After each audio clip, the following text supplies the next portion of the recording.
Alright guys, welcome back to the 143rd episode of this review series where I review everything in Fortnite Save the World. For this episode, I'm going to be doing a review on Prehistoric Izza, and what her commander perk is Saurian Hide Plus. While shield is depleted, increases armor by 100.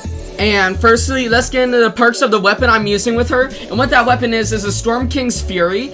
And for the build, I put a crit build, which means having 1 crit rating and as much crit damage as you can possibly put on the weapon. So for the first perk, we got the special perk. Hitting an enemy empowers Meteor Slam to summon meteors that each deal 313% of weapon damage and a 0.5 tower radius. Stacks up to 7 times, summoning 1 meteor per stack. All stacks are removed on using Meteor Slam or switching weapons. And then for a second perk, we got crit damage. For the third perk, we got crit damage. For the fourth perk of the element, there is energy or physical. Physical is good against enemies with no element, while energy is good against elemental enemies. And then for the fifth perk, we got attack speed. And then finally, the sixth perk is crit damage. And now for the hero loadout. For the team perk, I'm using Blast from the Past, which removes all shield and increases max health by 200% and requires 2 dinosaur heroes. Then for a support team, we got Saurian Claws from Paleo Luna, adds 3% of current health to melee weapon damage. Then we got Saurian Focus from Fossil Salvi. While shield is depleted, regenerate 4 energy per second. Actuated attacks from Tank Penny, increases hardware damage by 17.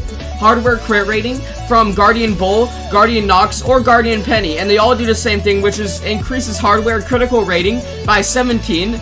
And then lastly, Monster Smash from Arlene Izza, increases life leech with melee attacks and gun constructor by up to 15% based on the percentage of your missing health. And anyway, the gameplay you're seeing in the background is a power level 116 destroy the encampments mission. And anyway, first let's talk about her abilities. The first one is Gun Constructor, which pulls out a hammer and a shield, and the hammer does quite a bit of damage, so I'd say use that mostly. Whenever you get this Gun Constructor, I'd say it's a pretty good ability, so use it. But the shield, on the other hand, it blocks 95% of damage from the front, and I don't really see the use of that when you could just swing the hammer and take out all the enemies. Like, I'd say the only use that I could think of is whenever a blaster's shooting at you, you could hold out the shield while you're running at it, and then whenever you're close enough, you could swing the hammer, but that's really the only situation. So I'd say whenever you got your Gun Constructor, make sure you do it, because the hammer, pretty good, but the shield, not really that much. And then Rosie, without the right hero loadout, well, with the right hero loadout, it's still garbage, but Rosie is just not a good ability. I'd say don't use it at all. It's not really gonna be doing damage, and it has a pretty long cooldown. So then for the next ability, we got Decoy, and I guess it's pretty useful if there's like a big horde and you want to distract them, so then you can take them out easier. You can pop down the decoy, and then they'll all look at the decoy and start attacking that until it breaks, and then while they're attacking that, you can attack them. I guess that's the way you use it, but like, you could just take him out anyway without the decoy, so yeah. And so what her commander perk does is whenever your shield is depleted, it increases your armor by 100, and shield is always depleted with Blast from the Past, so you're always gonna get this extra armor. And what armor does is it makes it so whenever an enemy hits you, that damage that does is actually less damage. So you'll be able to take a lot more hits before you go down. And also with Arlene Izza, whenever you hit enemies, you get some life leech back. So you're pretty much just a tank, and you can't really die as long as you're hitting enemies with that huge amount of extra armor. But I'd say she's not really that good at putting out the damage as other heroes are, because her commander perk doesn't actually buff damage.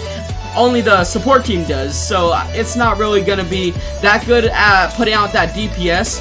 And also with the weapon, I said I put a crit build, which means 1 crit rating, as much crit damage as I can possibly put on the weapon.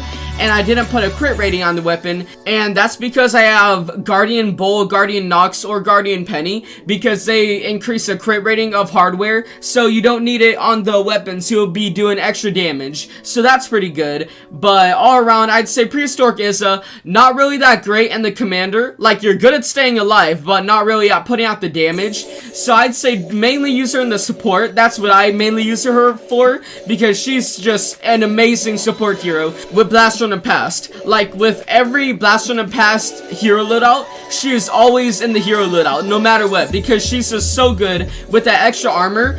In the support team, you'll just be able to take a lot more hits. So yeah, whenever she comes back, make sure you pick her up, not for the commander perk, but for the support team. And also remember, whenever she comes back, she's the least important dinosaur hero, but if you do have enough gold to get her, make sure you get her.